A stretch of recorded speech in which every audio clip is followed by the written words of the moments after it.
Samantala, inireklamo sa Office of the Ombudsman si Health Secretary Teodoro Herbosa. Kaugnay ng manoy 1.29 billion pesos na unliquidated na pondong inilaan sa UNICEF noong 2024.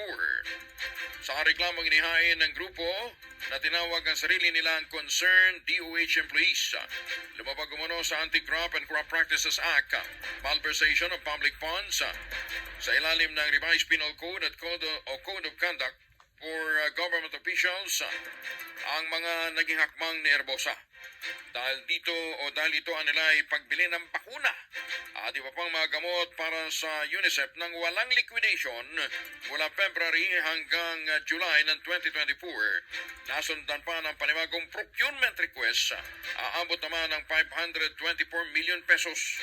Higit ng grupo, hindi ito simpleng pagkakamali ng clerical staff, kundi isang deliberate misclassification Herbosa para dituhin ang mga auditors at iba pang regulatory bodies. Ayon sa DOH spokesperson na si Albert Domingo, hinihintay pa nila ang kopya ng reklamo bago magsagawa ng kaukulang aksyon at bago magbigay ng komento.